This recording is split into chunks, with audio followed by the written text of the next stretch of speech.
എന്തായാലും ഏഴൊന്നുമില്ലേ, ഒരു day in my life കണ്ടിട്ട് നോക്കോ. രാവിലെ 7 മണിക്ക് ഞാൻ ഈ ഓട്ടോ പിടിച്ച് പൊയ്ക്കൊണ്ടിരിക്കുന്നത് ഈ ഫാമിലോട്ട്.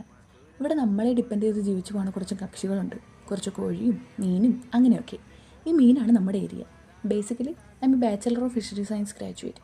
ഈ കോഴിക്കുഞ്ഞുങ്ങൾ ഫുഡ് കഴിക്കുന്ന കാണാൻ ഒരു പ്രത്യേക രസമാണല്ലേ. അങ്ങനെ അവരുടെ തീറ്റയെ നോക്കി നിന്നപ്പോഴാണ് കൊളികൊരു മുട്ട കൊണ്ടു തന്നെ.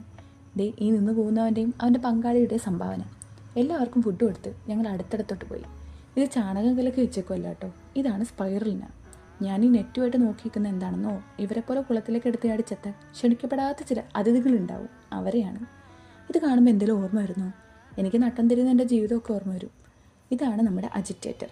നിരീക്ഷണവും കോരലും ഒക്കെയായി സമയം 9:50. കാർ വന്നു നേരെ വീട്ടിലേക്ക്. ഫുഡ് ഉണ്ടാക്കി തരാൻ അവിടെ ആളില്ലാത്തതുകൊണ്ട് പോണ വഴി ഞങ്ങൾ വാങ്ങിയിട്ട് പോയി. ഇനിയൊരു കോസ്റ്റ്യൂം ചേഞ്ചൊക്കെ ആവാം. നല്ല തത്തപ്പച്ച കളർ. ഇതാണ് എൻ്റെ വെനസ്ഡേ യൂണിഫോം. ഈ മുടിയൊക്കെ എന്നെപ്പോലെയാണ്, തീരെ അനുസരണയില്ല. ഒരു വിധത്തിൽ ഒപ്പിച്ച് കുറച്ച് സൺസ്ക്രീനും വരത്തേച്ച് ഞങ്ങൾ നേരെ ഓഫീസിലേക്ക് പോയി. നല്ല പൊരിഞ്ഞ വെയിൽ, ആ കാണുന്ന ബിൽഡിംഗ്, അതാണ് നമ്മുടെ ലക്ഷ്യം. എന്ത് ഭംഗിയാണല്ലോ ഇതൊക്കെ കാണാൻ. ഓഫീസിന് താഴെ കേക്ക് ഷോപ്പ് ആയതാണ് പ്രശ്നം. വർക്ക് ഇന്ന് ഫാമിലാണ്, അതുകൊണ്ട് അധികം താമസിക്കാതെ നേരെ ഫാമിലേക്ക് പോയി. ഈ അഴിഞ്ഞു പറഞ്ഞ് കിടക്കുന്നതൊക്കെ ഒരു അക്വാപോണിക്സ് യൂണിറ്റ് ആക്കണം, അതാണ് നമ്മുടെ ലക്ഷ്യം. ആഹാ, എന്താ ബ്യൂട്ടി. പിമ്പിൾസ്, ഡാർക്ക് സർക്കിൾസ് ഒന്നിനൊരു കുറവില്ല. വാട്ടർ പ്രൂഫ് ഐലൈനറല്ലേ ഈ തേഞ്ഞു പോയേക്കുന്നേ. നല്ല മഴക്കോള്, പക്ഷെ വെറുതെ പെയ്യൂല. അങ്ങനെ ടൈം 7 ഒരു റാപ്പിഡോ വിളിച്ച് ഞാൻ നേരെ വീട്ടിലോട്ട് പോയി. ഇനി അലക്ക് ഡ്യൂട്ടിയാണ്.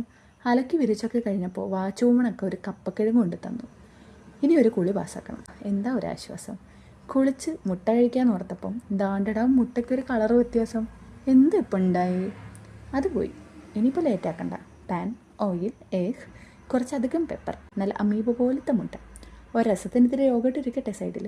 ടാറ്റാ, ഈ പരിപാടി ഇതോടെ അവസാനിച്ചിരിക്കുന്നു.